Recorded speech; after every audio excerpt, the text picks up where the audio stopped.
કેમ છો વિદ્યાર્થી મિત્રો? તો આજે આપણે ધોરણ 12 બાયોલોજીનું પ્રકરણ નંબર 2 સપુષ્પી વનસ્પતિઓમાં લિંગી પ્રજનન એનો બીજો પાર્ટ આપણે આજે જોવાના છે. તો મિત્રો વિડીયોને ખાસ છેક સુધી જોજો જેથી કોઈ પાર્ટ અધૂરો ના રહી જાય. અને હા, જો પાર્ટ 1 તમે ના જોયો હોય તો જોઈ લેજો. તમે નવા હોય આ ચેનલ ઉપર તો પ્લીઝ પહેલાં પાર્ટ 1 એનો જોઈ લેજો, તો જ તમને પાર્ટ 2ની અંદર ખબર પડશે. પાર્ટ 1ની લિંક તમને ઉપર હું આઈ બટનમાં આપું છું. આઈ બટન પર ક્લિક કરીને તમે એ પાર્ટ 1 જોઈ શકો છો. ઓકે, તો હવે શરૂ કરીએ.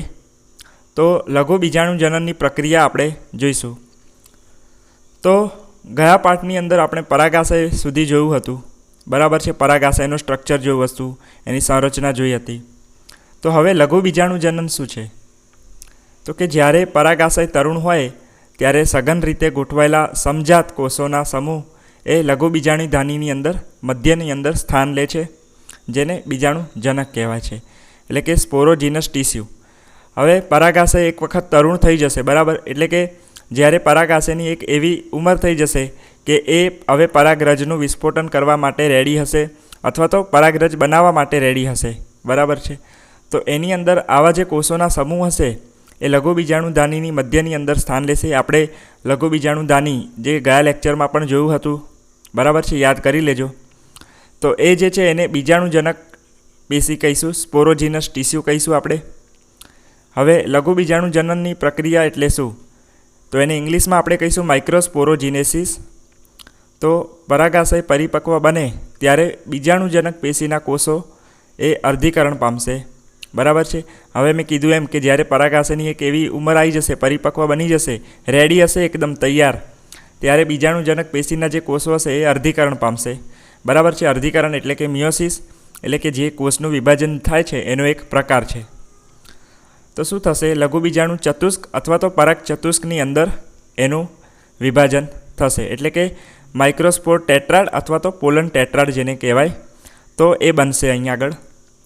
પછી બીજાણુજનક પેશીનો પ્રત્યેક કોષ એ લઘુ બીજાણુ ચતુષ્ક સર્જવાની ક્ષમતા ધરાવે છે. એટલે કે ઉપર આપણે જેમ જોયું કે જે બીજાણુજનક ટીસ્યુ છે, બરાબર છે, એનો કોઈ બી કોષ તમે લઈ લો, એનો દરેક કોષ જે હોય છે એ લઘુ બીજાણુ ચતુષ્ક સર્જવાની ક્ષમતા ધરાવે છે. એટલે કે એનામાં એવી તાકાત છે દરેક કોષમાં કે લઘુ બીજાણુ બનાવશે, બરાબર છે. અને આ જે છે એ ક્ષમતાપૂર્ણ પરાગ કે લઘુ બીજાણુ માતૃકોષ કહીશું આપણે, જેનાથી લઘુ બીજાણુ ચતુષ્ક બનશે એને આપણે લઘુ બીજાણુ માતૃકોષ કહીશું. તો મિત્રો આ જે આવા અમુક શબ્દો છે ખાસ યાદ રાખજો MCQ માટે, બરાબર છે મિત્રો. હવે જે આગળ આપણે પરાગ માતૃકોષ જોયું, જેને પોલન મધર સેલ કહેવાય, PMC, એમાંથી અર્ધીકરણ થશે અને લઘુ બીજાણુ બનશે. હવે આ આખી જે પ્રક્રિયા થઈ એને આપણે કહીશું લઘુ બીજાણુ જનન, માઇક્રોસ્પોરોજીનેસિસ. ખબર પડી મિત્રો? પરાગ માતૃકોષ જે આગળ બન્યું એમાંથી અર્ધીકરણ થયું અને લઘુ બીજાણુ બન્યું, એને આપણે લઘુ બીજાણુ જનન કહેવાય. પછી લઘુ બીજાણુ સર્જાય ત્યારે 4 કોષોના સમૂહ સ્વરૂપો હોય છે. એટલે કે હવે જ્યારે આ લઘુ બીજાણુ એક વખત બનશે ત્યારે એ કઈ રીતનું હશે? તો કે એમાં 4 કોષોનો સમૂહ જોવા મળશે, 4 કોષોનો ગ્રુપ જોવા મળશે. નીચે પિક્ચરમાં પણ તમે જોઈ શકો છો. તો એને આપણે શું કહીશું? લઘુ બીજાણુ ચતુષ્ક કહીશું. નામ ઉપરથી જ આપણને આવડી જાય કે લઘુ બીજાણુ ચતુષ્ક. ચતુષ્ક એટલે કે 4 કોષોનો એ સમૂહ હશે અને એને પરાગ ચતુષ્ક પણ કહેવાય. પછી પરાગાશય પરિપક્વ થાય અને શુષ્ક બને એટલે લઘુ બીજાણુઓ એકબીજાથી છૂટા પડે છે અને પરાગરજની અંદર વિકાસ પામે છે.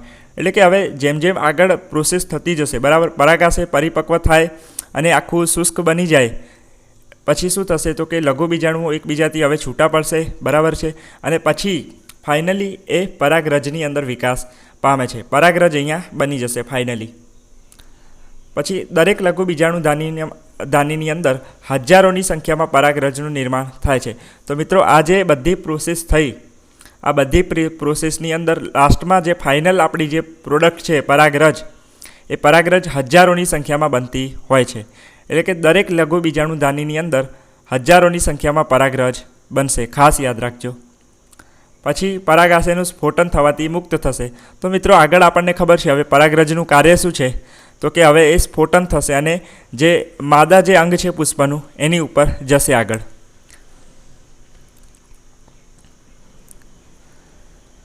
તો આપણે પરાગરજ અહીંયા બની ગઈ એની રચના વિશે આપણે હવે જોઈશું. મિત્રો, આ બધું આપણે જે જોઈએ છીએ એ પૂર્વફલનની ઘટનાઓ છે બધી, બરાબર છે. જ્યારે આપણે પાર્ટ 1ની અંદર જોયું હતું કે જે રિપ્રોડક્શનની જે બધી ઘટનાઓ છે એમાંની પૂર્વફલન એટલે કે ફલન હજુ સુધી થયું નથી, તો આ ફલન પહેલાંની બધી ઘટનાઓ છે.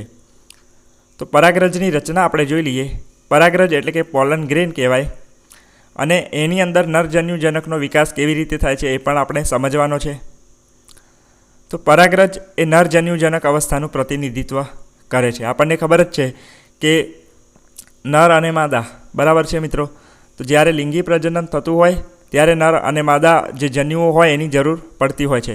તો અહીંયા પણ જે પુષ્પ હોય છે, આપણું વનસ્પતિનું દરેક પુષ્પ જે હોય છે એ લિંગી પ્રજનન કરતું અંગ હોય છે, અને પરાગરજ જે હોય છે એ નરજન્યુજનક અવસ્થાનું પ્રતિનિધિત્વ કરે છે, જે લઘુ બીજાણુધાનીમાં આવેલું હોય છે. આપણને ખબર છે પરાગરજ ક્યાં બની? લઘુ બીજાણુધાનીની અંદર બની.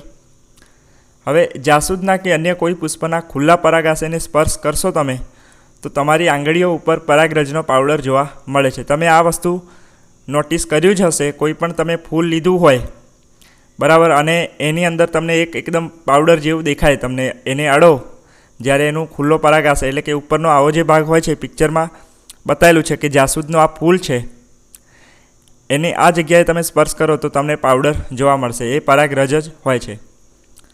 અને એને હવે આપણે જોવી હોય જ્યારે, મતલબ કે આ એટલી સૂક્ષ્મ હોય છે કે નરી આંખે આપણે એને ખૂબ જ ડિટેલમાં જોઈ ના શકીએ. એના માટે આપણે શું કરવું પડે તો કે સૂક્ષ્મદર્શક યંત્રની અંદર આપણે એને જોવું પડે, બરાબર, જેને માઇક્રોસ્કોપ કહેવાય. તો લેબોરેટરીની અંદર જ્યારે તમે ભવિષ્યમાં પ્રયોગ કરશો ત્યારે તમને વધારે ખબર પડશે. તો એ શું કરવાનું છે, એ પાવડર લેવાનો છે, પછી કાચની સ્લાઇડ ઉપર પાણીનું ટીપું લેવાનું છે, અને પછી આપણે માઇક્રોસ્કોપની અંદર જોઈશું તો આપણને અવલોકન શું દેખાશે તો કે વિવિધ જાતની પરાગરજ તેના કદ, આકાર, રંગ અને રચનામાં અલગ અલગ હોય છે, ભિન્ન હોય છે. એટલે મિત્રો, દરેક પુષ્પની જાતિની પરાગરજ અલગ અલગ હોઈ શકે, હોય જ છે. તેનો કદ, આકાર કે રંગ અને એની રચના બધું જ એનું જુદું જુદું જોવા મળશે. તો આ રીતે આપણે માઇક્રોસ્કોપમાં પણ જોઈએ તો કંઈક આ રીતનો એવો પિક્ચર દેખાશે. તો મિત્રો, આ બધી પરાગરજ છે અને એના શેપ ને એ બધું તમે જોઈ શકો છો, કલર છે, બરાબર છે મિત્રો. તો પરાગરજની રચના આપણે જોઈએ તો કેવી હશે? એ સામાન્ય રીતે ગોળાકાર હશે, તમે પિક્ચરમાં જોઈ શકો છો, બરાબર, એકદમ આમ બોલ જેવા આકારની હશે, જે 25થી 50 માઇક્રોમીટર વ્યાસ ધરાવે છે. એટલે કે આનો જે વ્યાસ છે અહીંયાથી લઈને અહીંયા સુધી, બરાબર છે, એ કેટલો હશે? 25થી 50 માઇક્રોમીટર સુધીનો હોઈ શકે. અલગ અલગ જાતિના અલગ અલગ એ જે મેજરમેન્ટ છે એનું એ અલગ અલગ હોઈ શકે. પછી વાત કરીએ તો જે પરાગરજ છે એ દ્વિસ્તરીય દિવાલ ધરાવે છે, એટલે કે એની આસપાસ જે દિવાલ હોય છે, બરાબર છે મિત્રો, તો એનું આવરણ જે હશે એ 2 સ્તરોમાં બનેલું હશે, દ્વિસ્તરીય જેને કહીશું આપણે. તો 2 સ્તરો છે, એમાંથી બહારનું જે સ્તર છે એ કેવું હશે? સખત હશે. આવરણ સખત હોય છે, બહારનું આવરણ, જેને બાહ્યાવરણ કહે છે, એટલે કે એક્ઝાઇન કહીશું આપણે. એ ખૂબ જ સખત હશે. યાદ રાખજો, ફરીવાર રિપીટ કરું છું કે પરાગરજનું જે દ્વિસ્તરીય દિવાલ હોય છે એનું બહારનું જે આવરણ હોય છે એ ખૂબ જ સખત હોય છે, જેને બાહ્યાવરણ કહે છે, એક્ઝાઇન કહે છે, અને તે સ્પોરોપોલેનિનનું બનેલું હોય છે. તો મિત્રો, સાઈડમાં નોટ કરતા રહેજો, સ્પોરોપોલેનિનનું બનેલું હશે બાહ્યાવરણ. નીટ માટે પણ મહત્ત્વનો પ્રશ્ન છે અને ગમે ત્યાં MCQ આ પૂછાઈ શકે. તો પરાગરજનું દ્વિસ્તરીય દિવાલ જે હોય છે એનું બહારનું આવરણ સખત હોય છે, જેને એક્ઝાઇન કહેવાય, અને તે સ્પોરોપોલેનિનનું બનેલું હોય છે. પછી એનો ગુણ મહત્ત્વનો શું છે તો કે ખૂબ જ પ્રતિરોધક કાર્બનિક દ્રવ્યનું બનેલું હશે. ખૂબ જ પ્રતિરોધક એટલે કે એટલું મજબૂત હશે, બીજા કોઈને અંદર આવવા નહીં દે, બરાબર છે મિત્રો, તો એને પ્રતિરોધક કહેવાય. તો એ રીતે કાર્બનિક દ્રવ્યનું બનેલું હશે. પછી એની ખાસિયત શું છે તો કે ઊંચા તાપમાન અને જલદ એસિડ અને બેઝ સામે પણ એ ટક્કર ઝીલી શકે છે, ટકી શકે છે એની સામે, કે ગમે એટલું ઊંચું તાપમાન હોય તો પણ જે આ પરાગરજનું જે બાહ્ય સ્તર છે એ ટકી રહેશે એની સામે, બરાબર, અને ખૂબ જ જલદ એસિડ અથવા તો બેઝ સામે પણ એ ટકી શકે છે. પછી ઉત્સેચકો જે હોય છે જેને એન્ઝાઇમ કહેવાય, તો ઉત્સેચકોનું શું કાર્ય હોય છે કે કોઈ પણ રાસાયણિક પ્રક્રિયાની જે ગતિ હોય છે એમાં વધારો કરે છે. તો ઉત્સેચકો પણ સ્પોરોપોલિનિનને અવનત કરી શકતા નથી, એટલે કે સ્પોરોપોલિનિનને તોડી શકતા નથી ઉત્સેચકો પણ, એટલું મજબૂત હોય છે સ્પોરોપોલેનિન. બરાબર છે, ખાસ યાદ રાખજો. પછી પરાગરજના બાહ્યાવરણમાં જ્યાં સ્પોરોપોલિનિન ગેરહાજર હોય ત્યાં સ્પષ્ટ છિદ્રો પણ આપણને જોવા મળે છે. એટલે કે જ્યાં જ્યાં સ્પોરોપોલિનિન નથી એ ભાગમાં આપણને છિદ્રો જોવા મળશે, કાણા જેવી રચના જોવા મળશે, જેને આપણે જનન છિદ્રો કહીશું, જમ પોર્સ કહીશું આપણે એને. બરાબર છે મિત્રો, ખાસ યાદ રાખજો કે પરાગરજના બાહ્યાવરણમાં જ્યાં સ્પોરોપોલિનિન ના હોય, બાકી જ્યાં સ્પોરોપોલિનિન હશે એ જગ્યા મજબૂત જ છે, પરંતુ જ્યાં સ્પોરોપોલિનિન નથી, ગેરહાજર છે, ત્યાં આપણને છિદ્રો જોવા મળે છે અને એને આપણે જનન છિદ્રો પણ કહીએ છીએ. પછી સ્પોરોપોલિનિનની હાજરીને કારણે પરાગરજ અસ્મિયત સ્વરૂપે સંગ્રહાયેલ હોય છે. તો મિત્રો આપણે ખબર જ છે કે ધોરણ 11ની અંદર આપણે ભણી ગયા કે ઘણા બધા મ્યુઝિયમ હોય છે, વનસ્પતિ ઉદ્યાનો હોય છે, પ્રાણી ઉદ્યાનો હોય છે. તો ત્યાં બધું સંગ્રહાલય વસ્તુ હોય છે, બધી જે અમુક એવી વસ્તુઓ હોય છે સજીવોની, એ સંગ્રહાલય તરીકે એમાં ત્યાં મૂકેલી હોય છે ભવિષ્યના અભ્યાસ માટે અથવા તો ભવિષ્યના અવલોકન માટે. તો આ સ્પોરોપોલિનિન જે હોય છે પરાગરજની આજુબાજુ, એને કારણે પરાગરજ જે હોય છે એ અશ્મિ તરીકે સંગ્રહિત કરવામાં આવેલ હોય છે. તો પરાગરજના અંદરના આવરણને અંતઃ આવરણ કહે છે. આપણે જોયું કે પરાગરજની દિવાલ 2 આવરણથી બનેલી હશે. બહારનું જે આવરણ છે એ બાહ્યાવરણ કહીશું, એક્ઝાઇન કહીશું, અને અંતઃ આવરણ એટલે કે અંદરનું આવરણ એને ઇન્ટાઇન કહીશું. અને ઇન્ટાઇન છે એ શેનું બનેલું હશે? સેલ્યુલોઝ અને પેક્ટિનનું બનેલું સળંગ આવરણ હશે. તો મિત્રો ડિફરન્સ ખાસ યાદ રાખજો કે જે પરાગરજની બહારની દિવાલ છે, બહારનું જે આવરણ છે, બરાબર છે, બાહ્યાવરણ, એ શેનું બનેલું હોય છે? આપણે આગળ ફરી તમે અંડરલાઇન કરી દો, જ્યારે તમે બનાવતા હોય નોટ્સ ત્યારે પણ ખાસ અંડરલાઇન કરી દેજો કે જે બહારનું આવરણ હોય છે એ સ્પોરોપોલિનિનનું બનેલું હશે. બરાબર, અહીંયા લખેલું જ છે સ્પોરોપોલિનિન, જે ખૂબ જ પ્રતિરોધી કાર્બનિક દ્રવ્ય છે. અને જે અંદરનું જે દ્રાવ્ય છે, બરાબર છે, કે જે અંદરનું આવરણ છે ઇન્ટાઇન જેને કહેવાય, એ સેલ્યુલોઝ અને પેક્ટિનનું બનેલું સળંગ આવરણ હશે. તો આ ડિફરન્સ ખાસ યાદ રાખજો, તફાવત ખાસ યાદ રાખજો, ગમે ત્યારે પૂછાઈ શકે અને નીટ માટે પણ ઇમ્પોર્ટન્ટ છે. પછી વાત કરીએ તો પરાગરજની અંદર નરજન્યુજનકનો વિકાસ કેવી રીતે થાય છે. બરાબર છે, તો પરાગરજનો જે કોષરસ હોય છે એ રસ સ્તરથી ઘેરાયેલો હોય છે. બરાબર છે, એટલે કે પરાગરજનો જે કોષરસ હશે, બરાબર, સાઇટોપ્લાઝમ, એનું કેવું હશે? એ રસ સ્તરથી ઘેરાયેલો હશે, એટલે કે એનું જે સ્તર હશે આખું રસથી બંધાયેલું હશે, ઘેરાયેલું હશે. પછી જ્યારે પરાગરજ પરિપક્વ બનશે, એટલે કે પરાગરજની એક એવી ઉંમર થઈ જશે, એ રેડી બની જશે, ત્યારે 2 કોષો એટલે કે વાનસ્પતિક કોષ અને જનન કોષ, એ 2 કોષોની અંદર એ ધરાવશે, એ 2 કોષો બનાવશે. બરાબર, જ્યારે પરાગરજ પરિપક્વ બનશે ત્યારે. હવે જે આ વાનસ્પતિક કોષ છે, જેને નાલ કોષ કહેવાય, એ કેવો હશે? એ મોટો હશે. વાનસ્પતિક કોષ મોટો હશે, ખાસ યાદ રાખજો. વિપુલ ખોરાક સંગ્રહિત હશે અને મોટું અનિયમિત આકારનું કોષ કેન્દ્ર પણ એની પાસે હશે. વિપુલ ખોરાક સંગ્રહિત એટલે કે એની પાસે એટલી મોટી જગ્યા હશે કે ત્યાં એ ખોરાકનો સંગ્રહ કરી શકશે. અને એનું જે કોષ કેન્દ્ર હોય છે, બરાબર છે મિત્રો, દરેક કોષનું કોષ કેન્દ્ર હશે. તો અહીંયા જે આનું કોષ કેન્દ્ર હશે એ મોટું અને અનિયમિત આકારનું આપણને જોવા મળશે. તો વાત કરીએ જનન કોષની. તમને એવું પણ પૂછાઈ શકે કે વાનસ્પતિક કોષ અને જનન કોષનો ડિફરન્સ શું છે, એમનો તફાવત શું છે. તો જનન કોષ જે હશે એ નાનો હશે પહેલાં કરતાં, અને વાનસ્પતિક કોષના કોષ રસની અંદર એ તરતો હશે. સિમ્પલ વસ્તુ છે, વાનસ્પતિક કોષ મોટો છે એના માટે જનન કોષ જે નાનો છે એ એની અંદર તર્યા કરશે કોષ રસની અંદર. તે ઘટ્ટ કોષરસ અને કોષ કેન્દ્ર ધરાવતો ત્રાકાકાર કોષ હોય છે. આગળ આપણે આકૃતિ જોઈશું કે કઈ રીતે વાનસ્પતિક કોષની અંદર જનન કોષ ત્રાકાકાર રીતે ગોઠવાયેલો હોય છે. બરાબર છે, અને એનું કોષરસ અને એનું કોષ કેન્દ્ર પણ આપણે જોઈશું. પછી 60% વધુ આવૃત બીજધારીઓમાં પરાગરજ જે હોય છે એ દ્વિકોષીય હોય છે. દ્વિકોષીય અવસ્થાએ મુક્ત થાય છે, એટલે કે 2 સેલ્ડ કહેવાય. બરાબર છે, ખાસ યાદ રાખજો કે 60%થી વધુ આવૃત બીજધારીઓમાં, બરાબર છે, આ રીતની પરાગરજ આપણને જોવા મળે છે. તો મિત્રો સહપુષ્પી વનસ્પતિ એટલે આપણને ખબર જ છે કે આવૃત બીજધારી વનસ્પતિ જ કહેવાય એને.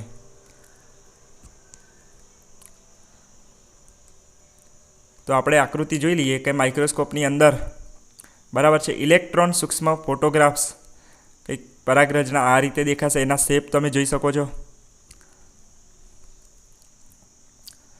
તો આ રીતે જે પરાગરજની પુખ્ત થવાની જે ઘટના છે એની અવસ્થાઓ અહીંયા દર્શાવેલી છે કે કઈ રીતે મોટું કોષ કેન્દ્ર હોય છે. બરાબર છે, અહીંયા રસધાનીઓ હોય છે, મેં કીધું એમ આગળ જે ખોરાકનો સંગ્રહ, પછી આ કોષ કેન્દ્ર, પછી અસંમિતિત રાગતંતુ બનશે અને ફાઇનલી જે છે જનનકોષ આ રીતે તમને જોવા મળશે. વાનસ્પતિક કોષની અંદર જનનકોષ આ રીતે જોવા મળે છે.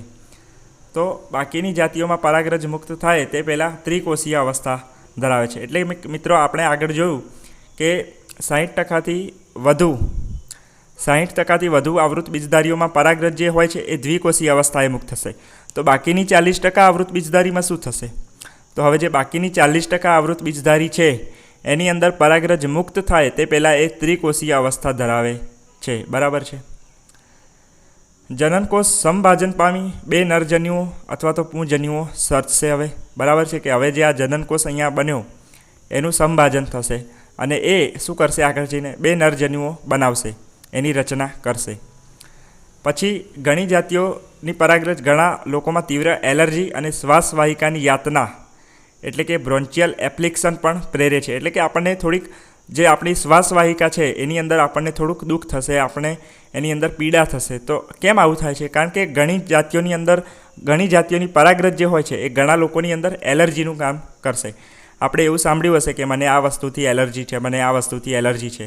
તો ઘણા એવા લોકો હોય છે કે જેને આવી પરાગરજથી પણ એલર્જી હોય છે અને એ શ્વાસવાહિકામાં પણ એક નુકસાન પ્રેરી શકે છે, જેને અનુસરીને શ્વસન માર્ગ સંબંધિત રોગો થાય. હવે તમને ખબર જ છે કે શ્વસન માર્ગ સંબંધિત રોગો એટલે અસ્થમાનું નામ તમે સાંભળ્યું હશે, પછી બ્રોન્કાઇટિસ, આવા રોગો પણ થવાની શક્યતા છે આ એલર્જીના કારણે. અહીંયા એક ખાસ નોંધ લીધેલી છે કે આયાત કરેલા ઘઉંની સાથે અશુદ્ધિ તરીકે ગાજર ઘાસ એ ભારતની અંદર પ્રવેશેલ છે. એટલે કે મિત્રો આપણે જે ઘઉંની જાત જે આયાત કરીએ છીએ તો એની સાથે એક અશુદ્ધિ ઓટોમેટિક આવી જ જાય છે, ગાજર ઘાસ તરીકે જે કહેવાય, પાર્થેનિયમ અથવા તો કેરેટ ગ્રાસ કહીશું આપણે. તો એ આપણા ઇન્ડિયાની અંદર ઓલરેડી પ્રવેશેલ છે અને જે સર્વવ્યાપી છે, આપણને જોવા મળે જ. અને એ શું કરશે? એ પરાગરજની એલર્જી આ રીતે પ્રેરતું હોય છે. તો આપણે એક થોડું એક્સ્ટ્રા નોલેજ પણ યાદ રાખજો. ઓકે, હવે આપણે આગળ વાત કરીએ તો પરાગરજની નિપજો અને તેમના ઉપયોગો.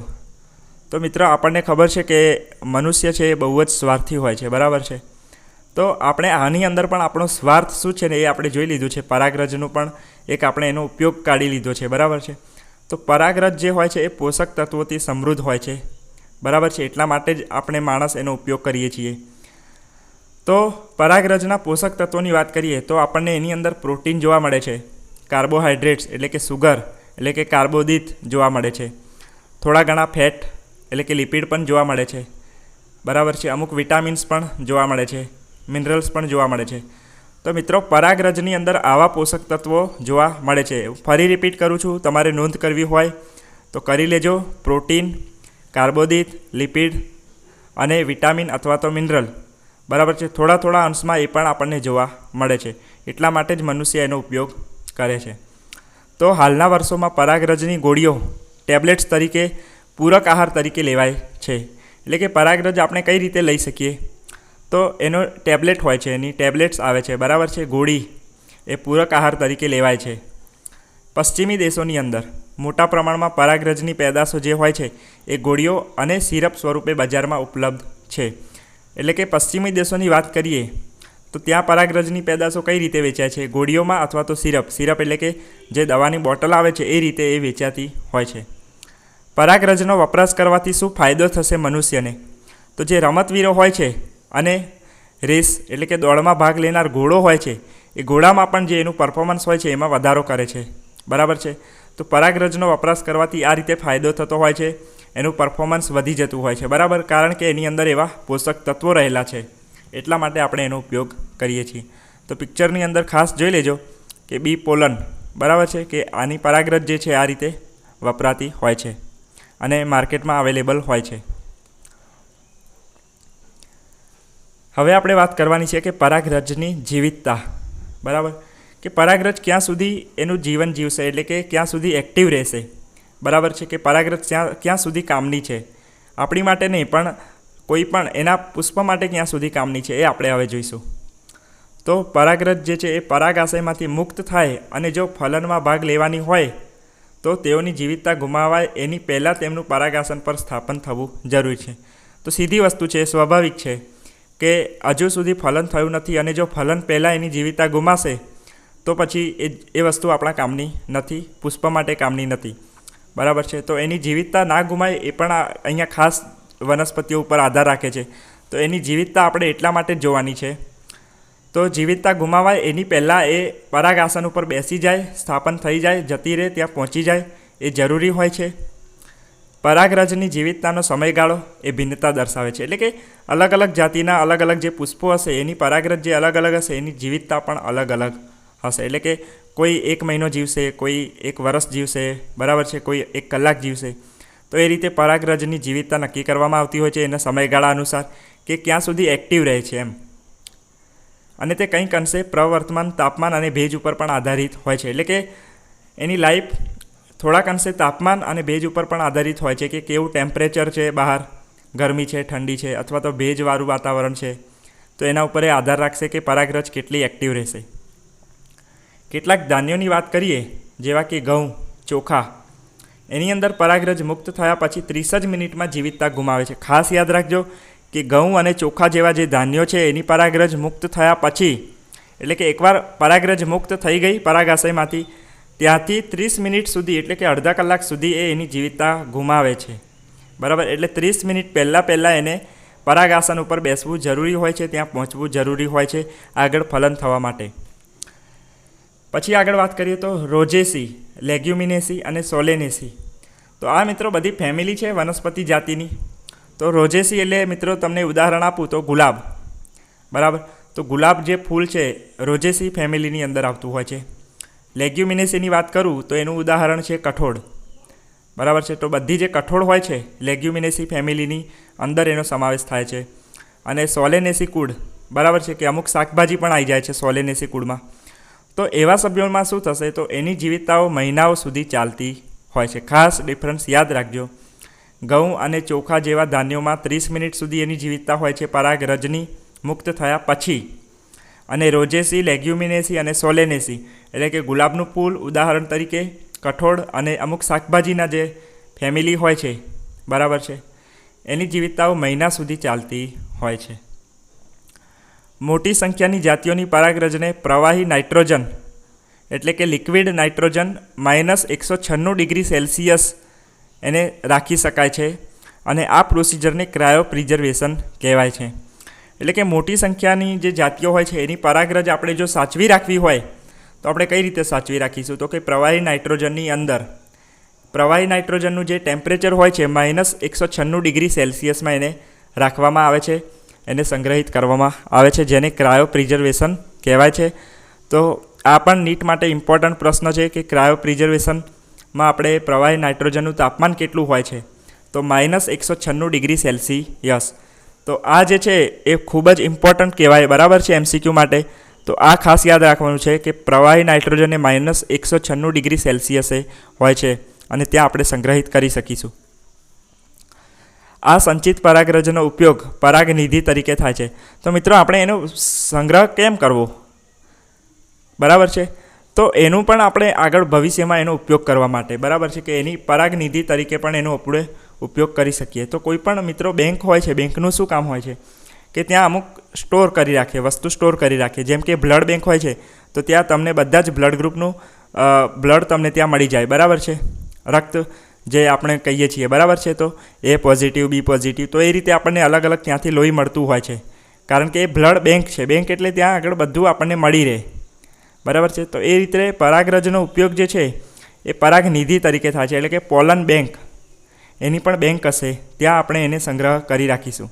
અને એ આગળ જતાં શું કામ લાગશે તો કે પાક સંવર્ધિત કાર્યક્રમો માટે ઉપયોગી બીજ નિધિ જેવું જ છે. એટલે કે જો એ બીજ નિધિ એટલે કે બીજની જે બેંક હોય છે એના જેવી જ આ બે બેંક તરીકે આપણને ઉપયોગી છે. આગળ જ્યારે આપણે અભ્યાસ કરીએ કે પછી પાક સંવર્ધિત કાર્યક્રમ કરીએ ત્યારે આપણને આ કામ લાગશે. હવે આગળ આપણે સ્ત્રી કેસર ચક્ર તરફ જઈએ. જાયાંગ. તો જાયાંગ છે એ પુષ્પનું માદા પ્રજનન અંગ છે, આપણને ખબર જ છે. આગળ આપણે જોયું જ્યારે વર્ગીકરણ જોતા હતા ધોરણ 11ની અંદર ત્યારે પણ આપણે જોયું હશે કે પુષ્પના અલગ અલગ જે ભાગો હોય છે, બરાબર છે મિત્રો, તો એ પણ ખાસ યાદ રાખવાના છે. તો હવે સ્ત્રી કેસર ચક્ર જે હોય છે એ એક જ સ્ત્રી કેસર અથવા તો ઘણા સ્ત્રી કેસરનું બનેલું હશે. એટલે કે આખું જે સ્ત્રી કેસર ચક્ર છે એની અંદર એક જ સ્ત્રી કેસર હોઈ શકે અથવા તો ઘણા બધા સ્ત્રી કેસરો પણ હોઈ શકે. તો એને શું કહીશું? જો એક હશે તો એક સ્ત્રી કેસરી કહીશું, અને ઘણા બધા હશે તો બહુ સ્ત્રી કેસરી કહીશું, એટલે કે મલ્ટી કાર્પેલેરી કહીશું. હવે સ્ત્રી કેસર એક જ સ્ત્રી કેસર ધરાવતું હોય એનું ઉદાહરણ છે વટાણાનું ફૂલ. જે વટાણાનું પુષ્પ હશે એમાં સ્ત્રી કેસર પાસે એક જ સ્ત્રી કેસર હશે. જે ચક્ર હશે એનું સ્ત્રી કેસર ચક્ર, એની પાસે એક જ સ્ત્રી કેસર હશે. તો તેને આપણે શું કહીશું? એક સ્ત્રી કેસરી કહીશું, મોનોકાર્પેલરી કહીશું. મોનો એટલે કે એક, બરાબર છે. મોનો એટલે એક અને મલ્ટી એટલે એક કરતાં વધારે એટલે કે બહુ. તો આ પણ એક તફાવત ખાસ યાદ રાખજો. જો સ્ત્રી કેસર એક કરતાં વધુ હોય ત્યારે તેઓને બહુ સ્ત્રી કેસરી, અને જોડાયેલા હોય તો યુક્ત સ્ત્રી કેસરી કહીશું, અથવા તો સ્ત્રી કેસરો મુક્ત હશે તો મુક્ત સ્ત્રી કેસરી કહીશું. તો આ જે તફાવત છે ખાસ યાદ રાખજો કે જો હવે એક સ્ત્રી કેસરીની તો વાત થઈ ગઈ કે ત્યાં એક જ સ્ત્રી કેસર જોવા મળશે, પરંતુ જો બહુ સ્ત્રી કેસરી હશે એની અંદર અલગ અલગ બે આપણને રચનાઓ જોવા મળશે. કાં તો યુક્ત હશે કાં તો મુક્ત હશે. યુક્ત હશે એટલે કે બધું જોડાયેલા હશે. એના જે સ્ત્રી કેસરો છે એક કરતાં વધારે છે તો એ જોડાયેલા હશે, અને જોડાયેલા નહીં હોય તો મુક્ત હશે એટલે કે ફ્રીલી લિવિંગ કરતા હશે, મુક્ત હશે, બરાબર છે. તો એને મુક્ત સ્ત્રી કેસરી કહીશું. તો આ જે બધા ટર્મ્સ છે, જે આ બધા શબ્દો છે ખાસ યાદ રાખજો આગળ MCQ માટે પણ. તો મિત્રો અહીંયા એક પુષ્પનું પિક્ચર છે, એની અંદર તમે જોઈ શકો છો કે આ જે વચ્ચેનો ભાગ છે, બરાબર છે, એ આપણો જે સ્ત્રી કેસરનો એક ભાગ છે. 3 ભાગની અંદર વહેંચાયેલો હશે, બરાબર છે. તો આગળ જતાં આપણે ડિટેલમાં જોઈશું. તો પરાગ આસન, બરાબર, 3 જે મુખ્ય ભાગો છે એની અંદર પરાગ આસન, આને પરાગ આસન કહીશું, જે ઉપરનો ટોચનો ભાગ છે, બરાબર છે, જેને આપણે સ્ટિગ્મા પણ કહેવાય ઇંગ્લિશમાં. પછી આવશે પરાગ વાહિની, એટલે કે વચ્ચે જે આ છે જેને સ્ટાઇલી કહેવાય, તો આ પરાગ વાહિની છે જ્યાંથી એ પરાગનું વહન થશે. અને લાસ્ટમાં બીજાશય, બરાબર, કે આ જે અહીંયા ભાગ છે એને બીજાશય કહેવાતું હોય છે. તો દરેક પુષ્પની અંદર આ રીતનું જોવા મળશે આપણને. એના 3 ભાગો સ્ત્રી કેસરમાં જોવા મળશે, બરાબર છે. ફરી રિપીટ કરું છું, પરાગ આસન, પરાગ વાહિની અને બીજાશય, જેને અંડાશય પણ કહેવાય. તો પરાગ આસન એ શું છે? પરાગરજ માટેનું ગ્રાહી સ્થાન છે, એટલે કે અહીંયાથી પરાગરજ છૂટી પડીને અહીંયા બેસશે, બરાબર છે. કે જે પુંકેસર હતું, પુંકેસરમાંથી જે પરાગ આશયમાંથી જે પરાગરજ જે છૂટી પડી એ પરાગરજ જશે ક્યાં? એનું સ્થાન ક્યાં આવે આગળ જઈને? તો કે પરાગ આસન, બરાબર છે. જે સ્ત્રી કેસર ઉપર જે પરાગ આસન હોય છે ત્યાં આગળ પરાગરજ જશે, એટલે કે એનું ગ્રાહી સ્થાન છે, એને એક્સેપ્ટ કરશે, બરાબર. પરાગ આસન જે છે એને એક્સેપ્ટ કરશે પરાગરજને. પછી પરાગ વાહિની, તો પરાગ વાહિની જે છે એ પરાગ આસનની નીચે આવેલો લંબાયેલો પાતળો ભાગ છે, જેને સ્ટાઇલી કહેવાય. તો આ જે છે એ પરાગ વાહિનીનો ભાગ છે. પછી અંડાશય, તો સ્ત્રી કેસરના તલસ્થ ભાગે, એટલે કે છેડાના નીચેના ભાગે ફૂલેલો જે ભાગ છે, મેં કીધું એમ આ જે ભાગ છે ફૂલેલો દેખાય છે થોડોક, તો આ શું છે? એ બીજાશય કાં તો અંડાશયને કહીશું. તો આકૃતિ તમે જ્યારે તમે નોંધ કરો ત્યારે આકૃતિ ખાસ દોરી લેજો, અને આ રીતે એના બધા જે નામ છે એ 3 નામ એના યાદ રાખજો. આગળ જતાં ખૂબ જ કામ લાગશે, અને આ ભૂલવાના નથી. જો ઠીક સુધી આપણે યાદ રાખીશું તો આપણને ખૂબ જ ફાયદો થશે જ્યારે આગળ MCQ કે કોઈ પણ મોટો પ્રશ્ન આવશે. તો આ જે બેઝિક વસ્તુ છે આ ખાસ યાદ રાખજો, જેને પાયાનું જ્ઞાન કહેવાય. તો આ સ્ત્રી કેસરના 3 ભાગો ખાસ વારંવાર આગળ આવશે જ.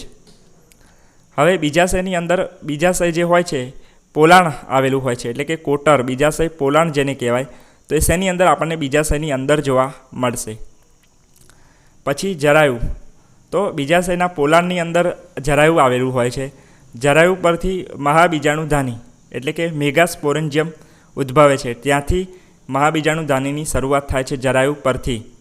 અને એ કેવું હોય છે? સામાન્ય રીતે અંડકો હોય છે, જેને અંડકો કહીશું આપણે, ઓવ્યુલ્સ, એટલે કે આને ઓવરી કહીશું બીજાશયને, અને એની અંદર જે આવેલા હોય છે અંડકો એને ઓવ્યુલ કહીશું, બરાબર છે. તો બીજાશયના પોલાણમાં આવેલું હોય છે જરાયુ, અને જરાયુ પરથી મહાબીજાણુ ધાની બને છે, અને એની અંદર એને જે આપણે અંડકો કહીશું, ઓવ્યુલ કહીશું, બરાબર. હવે બીજાશયોમાં અંડકોની સંખ્યા અલગ અલગ હોઈ શકે, અલગ અલગ જાતિની અંદર, અલગ અલગ વનસ્પતિની અંદર. તો બીજાશયની અંદર અંડકોની સંખ્યા 1 હોઈ શકે અથવા તો ઘણી હોઈ શકે. તો ઉદાહરણ જોઈએ તો ડાંગર, ઘઉં અને કેરી, એમાં આપણને એક જ અંડક જોવા મળશે. એ જાતિની અંદર આપણને એક જ અંડક જોવા મળશે, એક જ ઓવ્યુલ જોવા મળશે. જ્યારે પપૈયું છે, તરબૂચ છે અને ઓર્કિડ્સ છે બરાબર છે. તો આની અંદર આપણને એક કરતાં વધારે અંડકો જોવા મળે છે.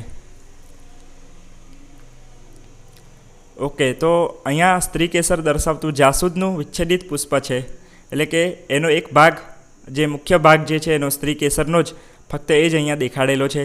બાકીના જે પુષ્પના ભાગો છે એ દૂર કરેલા છે.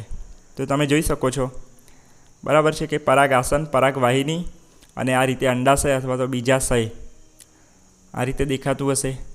પછી અફીણ, આ જે આકૃતિ બી છે એ અફીણનું બહુ સ્ત્રી કેસરી યુક્ત સ્ત્રી કેસર છે, યુક્ત છે, બરાબર છે મિત્રો. અહીંયા મુક્ત નથી, યુક્ત છે, એટલે બધા અહીંયા જોડાયેલા આપણને જોવા મળશે. પછી જે સી આકૃતિ છે એ ચંપા, જેને માઇકેલિયા કહેવાય, એનું બહુ સ્ત્રી કેસરી મુક્ત, અહીંયા મુક્ત સ્ત્રી કેસરો આપણને જોવા મળે છે. બધા અલગ અલગ દેખાય છે અહીંયા, તો એને મુક્ત કહીશું. અને અહીંયા બધા જોડાયેલા છે, તો આ યુક્ત થયું. તો યુક્ત અને મુક્તનો ડિફરન્સ પણ તમને અહીંયા આકૃતિમાં ખબર હવે પડી ગઈ હશે. ઓકે મિત્રો, તો હવે મહાબીજાણુધાની જે છે અંડક, એની રચના જોઈશું ડિટેલની અંદર. તો અંડક જે છે એ એક નાની રચના છે જે દંડ વડે જરાયુ સાથે જોડાયેલ હોય છે. આગળ આપણે જોયું કે જરાયુથી મહાબીજાણુધાનીની રચના થતી હોય છે, ત્યાંથી જોડાયેલું હોય છે, જેને અંડનાલ અથવા તો અંડક દંડ કહીશું, ફ્યુનિકલ. તો મિત્રો આ જે છે આ પાર્ટને આપણે ફ્યુનિકલ કહેવાય છે, અંડક દંડ અથવા તો અંડનાલ કહીશું. કેવી રીતે? આ તમને દેખાય છે કે જરાયુ સાથે જોડાયેલું હોય છે, બરાબર છે, આ ભાગ, અને આ અંડક સાથે આ રીતે જોડાયેલું હોય છે. તો આ જે છે અહીંયા જે જોઈન્ટ જે છે, આ જોઈન્ટની વાત કરવામાં આવી છે, એને અંડનાલ અથવા તો અંડક દંડ કહેવાય છે, બરાબર છે. કે જરાયુથી જે ઓવ્યુલ હોય છે, બરાબર છે, એ કઈ રીતે જોડાયેલું છે? અંડક જે છે, અંડક જરાયુ સાથે આ રીતે જોડાયેલું હોય છે. તો આકૃતિ તમે જોઈ લેજો અને દોરી લેજો એક વખત. તો આ જે વાત કરી છે, બરાબર છે મિત્રો, આવૃત બીજધારીની જ વાત કરી છે સ્પેશિયલ. પણ જો આપણે તફાવત જોવો હોય અનાવૃત બીજધારીમાં, તો આપણે આ રીતનું, અનાવૃત બીજધારીમાં આ રીતનું દેખાય છે, જ્યારે આવૃત બીજધારીમાં આ રીતે દેખાય છે. પછી અંડકનો દેહ, જે ભાગ વડે અંડનાલ સાથે જોડાયેલો હોય તેને બીજ કેન્દ્ર કહે છે. એટલે કે અંડકનો હવે જે ભાગ જોડાયેલો હશે આ જગ્યાએ, એને બીજ કેન્દ્ર કહીશું, હાઇલમ કહીશું. આમ બીજ કેન્દ્ર એ અંડક અને અંડકનાલ વચ્ચેનું સંગમ સ્થાન છે. તો મિત્રો આ બે જે જગ્યાએ જોડાય છે એનું સંગમ જે થાય છે, એ સંગમ સ્થાન શું છે? બરાબર છે, તો એ છે બીજ કેન્દ્ર, એ એનું સંગમ સ્થાન છે, અંડકનાલ અને અંડક વચ્ચેનું. તો દરેક અંડક જે હોય છે એક કે બે રક્ષણાત્મક આવરણો ધરાવે છે. હવે આપણે અંડકની ડિટેલમાં વાત કરીએ, બરાબર છે, એ એક અથવા તો બે રક્ષણાત્મક આવરણ, એટલે કે એની આસપાસ જે આવરણ હશે જે એનું રક્ષણ કરતા હશે, એ એક આવરણ અથવા તો બે આવરણ, એમ ડબલ રીતે પણ એનું આવરણ બનેલું હશે, જેને અંડક આવરણો કહે છે, બરાબર છે, ઇન્ટેગ્યુમેન્ટ્સ કહીશું આપણે એને. હવે આ જે અંડક આવરણો છે એ સમગ્ર પ્રદેહ, આખો જે ન્યુસેલસ જે કહેવાય, આ ગ્રીન કલરનું જે છે એ સમગ્ર પ્રદેહ કહેવાય, ન્યુસેલસ કહીશું, એને આવૃત કરશે. તો આ તમે અહીંયા જોઈ શકો છો કે બે આવરણો દેખાય છે, બરાબર, જે આ વાદળી કલરનું દેખાય છે, બરાબર, સ્કાય બ્લુ કલર, એ શું છે? એ બે આવરણો છે, રક્ષણાત્મક આવરણો, અંડક આવરણ જેને કહેવાય. અને આ જે છે એ ન્યુસેલસ છે, પ્રદેહ જે છે એ પ્રદેહને આવૃત કરશે. સિવાય કે અંડકના ટોચના ભાગે એક નાનું છિદ્ર, આ જે એક નાનું છિદ્ર છે, બરાબર છે, બીજાંડ છિદ્ર જેને કહેવાય, એને ઘેરશે નહીં, બાકી આખી રચનાને ઘેરી લેશે. પણ આટલો ભાગ જે છે એ બાકી રહી જશે, જેને આ જે છે એ બીજાંડ છિદ્ર કહેવાય, માઇક્રોફાઇલ કહીશું, એને આવૃત કરશે નહીં ન્યુસેલસ, બરાબર છે. આપણે અહીંયા આકૃતિમાં સ્પષ્ટપણે દેખાય છે.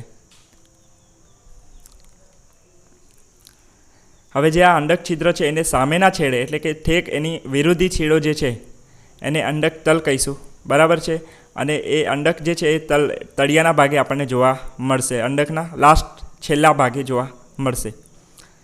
અંડક આવરણથી ઘેરાયેલા કોષ સમૂહ જે છે એ પ્રદેહ કહે છે. આગળ મેં આકૃતિમાં બતાવ્યું કે આ જે ગ્રીન કલરનું જે છે, બરાબર છે, એને આપણે પ્રદેહ કહીશું.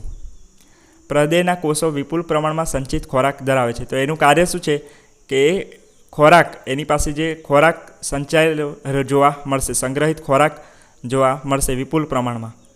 પછી પ્રદેહની અંદર ભ્રૂણપુટ અથવા તો માદા જન્યુજનક હોય છે. તો મિત્રો ખાસ યાદ રાખજો કે પ્રદેહ છે એની અંદર આપણને ભ્રૂણપુટ જોવા મળે છે, માદા જન્યુજનક કહેવાય, ફિમેલ ગેમેટોફાઇટ, બરાબર છે. હવે એક મહાબીજાણુમાંથી સર્જાયેલ એક ભ્રૂણપુટ આવેલું હોય છે, એટલે કે એક મહાબીજાણુ હશે તો એ એક ભ્રૂણપુટ બનશે એનાથી, બરાબર છે મિત્રો. તો અહીંયા પણ એક જે આકૃતિ છે આપણી ટેક્સ્ટબુકમાંથી લીધેલી, એ પણ તમે જોઈ શકો છો કે લાક્ષણિક ઉધ્વમુખી અંડકની રેખાંકિત દેખાવ કઈ રીતે આપણને દેખાશે, બરાબર. ઉધ્વમુખી રીતે આપણે એને જોઈએ તો આ અંડક તલીય ધ્રુવ એટલે કે એના બે જે મુખ્યની બે દિશાઓ છે એ આપણે જોઈ શકીએ છીએ, બે ધ્રુવો જે છે, બરાબર છે. બીજ કેન્દ્ર તમે જોઈ શકો છો, બરાબર. ભ્રૂણપૂટ વચ્ચે દેખાય જ છે સ્પષ્ટ. પછી અંતઃ અંડક આવરણ અને બાહ્ય અંડક આવરણ, બે અંડક આવરણ જે હોય છે એની વાત કરવામાં આવી છે, અંતઃ અને બાહ્ય. આ રીતે દેખાશે. હવે આપણે મહાબીજાણુ જનન જોઈશું. તો મહાબીજાણુ માતૃકોષ જે બન્યું મેગાસ્પોર મધર સેલ, એમાંથી મહાબીજાણુ બનશે હવે. અને આ જે ઘટના છે એને આપણે મહાબીજાણુ જનન કહીશું, મેગાસ્પોરોજીનેસિસ કહીશું. અંડકના પ્રદેહની અંદર અંડછિદ્રીય પ્રદેશમાં સામાન્ય રીતે એક મહાબીજાણુ એટલે કે માતૃકોષ જે છે એનું વિભેદન થશે અને તે ઘટ્ટ કોષરસ અને સુસ્પષ્ટ કોષ કેન્દ્ર ધરાવતો મોટો કોષ છે. તો આ જે મહાબીજાણુ માતૃકોષ છે એ કેવો જોવા મળશે આપણને, બરાબર છે. તો એ ઘટ્ટ કોષરસ હશે, એનું જે કોષરસ હશે એ ઘટ્ટ હશે, બરાબર, થોડુંક. અને એનું કોષ કેન્દ્ર છે આપણને સુસ્પષ્ટ રીતે જોવા મળશે અને એ એક મોટો કોષ હશે, જેની સાઇઝની વાત કરીએ તો એ આમ કમ્પેરેટિવલી આપણને મોટો જોવા મળશે. મહાબીજાણુ માતૃકોષ છે એ અર્ધીકરણ પામશે એટલે કે મિયોસિસ થશે, એનું કોષ વિભાજન અર્ધીકરણ રીતે થશે. પરિણામે 4 મહાબીજાણુઓ બનશે, બરાબર છે. આપણને ખબર છે મિયોસિસ જ્યારે અર્ધીકરણ થતું હોય છે ત્યારે કોષનું વિભાજન આ રીતે થતું હોય છે અને ફાઇનલ આપણને 4 જોવા મળે છે, જે 4 એના કોષો હોય છે એ જોવા મળે છે. તો પરિણામે અહીંયા 4 મહાબીજાણુઓ સર્જાય છે, મેગાસ્પોર. હવે માદાજન્યુજનકનો વિકાસ કઈ રીતે થશે આગળ જઈને, જે ફિમેલ ગેમેટોફાઇટ છે. તો મોટાભાગના સહપુષ્પી વનસ્પતિઓમાં 4 પૈકીના 3 મહાબીજાણુ જે હોય છે એ નાશ પામે છે. તો મિત્રો અહીંયા જે 4 મહાબીજાણુઓ બન્યા એની વાત કરવામાં આવી છે કે મોસ્ટલી મોટાભાગે કેવું થશે કે 4માંથી 3 નાશ પામશે અને એક જ મહાબીજાણુ સક્રિય રહેશે. 4માંથી કોઈ પણ એક જ સક્રિય રહેશે. આ સક્રિય મહાબીજાણુમાંથી જ માદાજન્યુજનકનો વિકાસ થાય છે, એટલે કે ભ્રૂણપૂટનો વિકાસ થાય છે, બરાબર છે. તમે આગળ આકૃતિમાં જોઈ શકો છો કે આ જે ભ્રૂણપૂટ છે એ કઈ રીતે બનશે. તો માતૃકોષ જે બન્યો એ 4માંથી 3 એના નાશ પામશે અને જે એક હશે એ ફાઇનલી સક્રિય થઈને ભ્રૂણપૂટ બનાવશે. તમે જોઈ શકો છો અહીંયા કે અંડક છિદ્રીય છેડો, પ્રદેહ, આ રીતે થોડું ડિટેલમાં તમે એના કોષો જોઈ શકો છો. પછી આ છે મહાબીજાણુ માતૃકોષ, એની દ્વિકોષીય રચના, પછી એનું ચતુષ્ક, બરાબર છે. આ રીતે આગળ સ્ટેપ બાય સ્ટેપ વધતું રહેશે. હવે આપણે ભ્રૂણપૂટ વિશે ડિટેલમાં જોઈએ તો સક્રિય મહાબીજાણુનું કોષ કેન્દ્ર સમભાજન પામશે, બરાબર છે. એનું કોષ કેન્દ્રની વાત કરી છે કે જે સક્રિય મહાબીજાણુ જે આગળ બન્યું એનું કોષ કેન્દ્ર સમભાજન પામશે અને 2 કોષ કેન્દ્રો સર્જશે, બરાબર છે. સમભાજન એટલે કે માઇટોસિસ, જે કોષ વિભાજન થાય છે, બરાબર છે. તો કોષ કેન્દ્ર એ વિભાજન પામશે 2 કોષ કેન્દ્રની અંદર અને જે વિરુદ્ધ ધ્રુવ તરફ ગતિ કરે છે, એટલે કે એક આ સાઈડ જશે, બીજો બીજી સાઈડ જશે, તો 2 વિરુદ્ધ દિશામાં ગતિ કરશે. આમ દ્વિકોષ કેન્દ્રીય ભ્રૂણપૂટનું નિર્માણ થશે. એટલે કે ભ્રૂણપૂટની અંદર 2 કોષ કેન્દ્રો આ રીતે આપણને જોવા મળશે. કોષ કેન્દ્ર જે સમભાજન પામશે, પછી એક બીજી દિશામાં જશે અને એક એની વિરુદ્ધ દિશામાં જશે, બરાબર છે. હવે તેને અનુસરીને 2 ક્રમિક સમવિભાજન થવાથી ક્રમશઃ 4 કોષ કેન્દ્રી બને છે.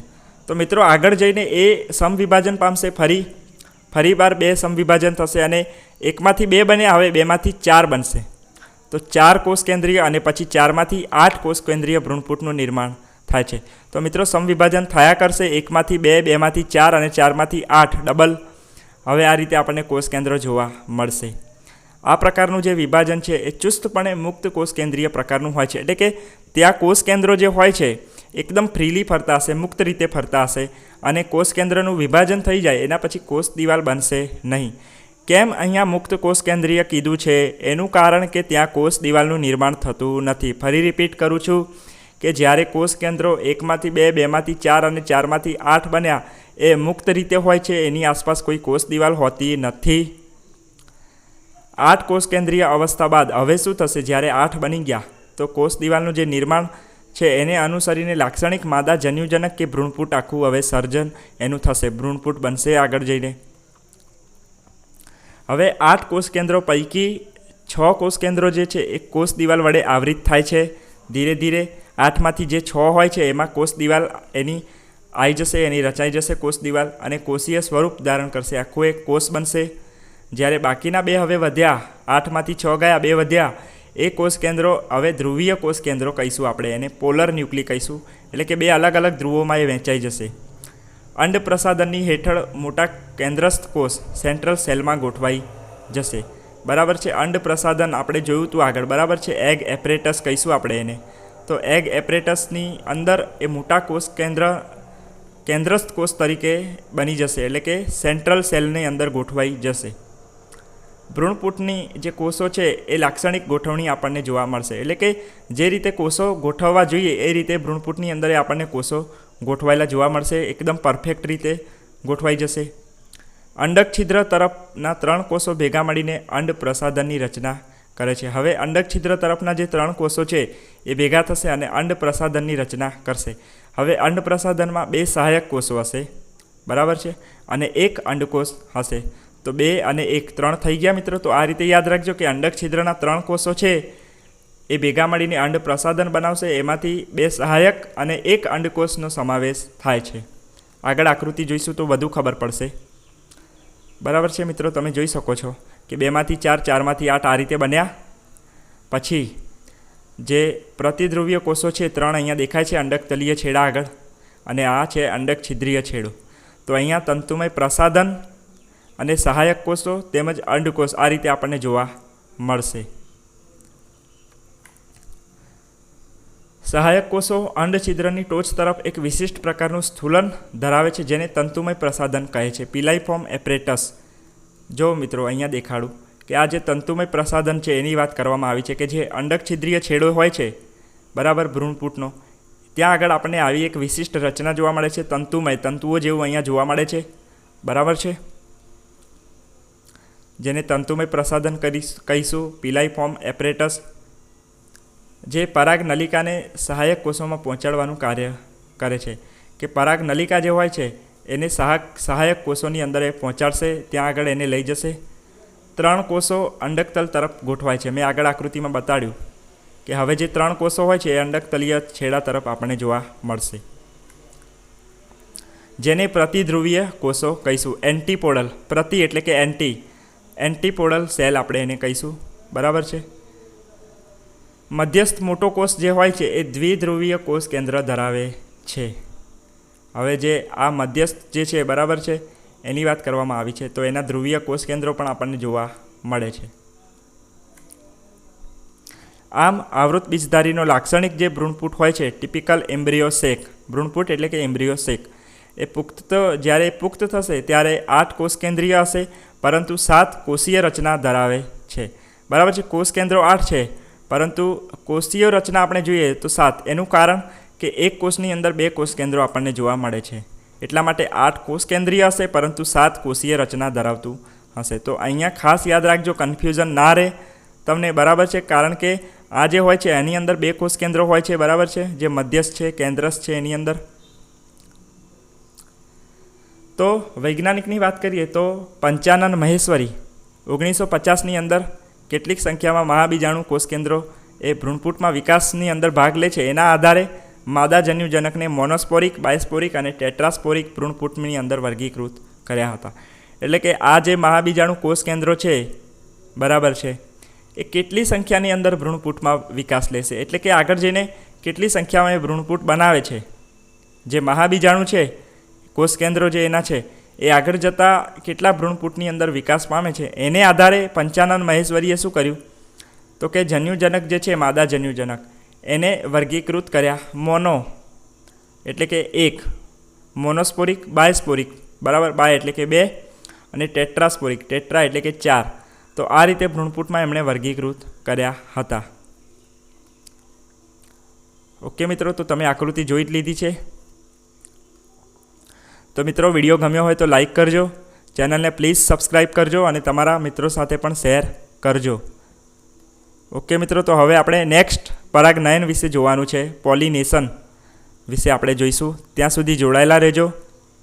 ઓકે મિત્રો, મળીએ નેક્સ્ટ વિડીયોની અંદર. Thank you.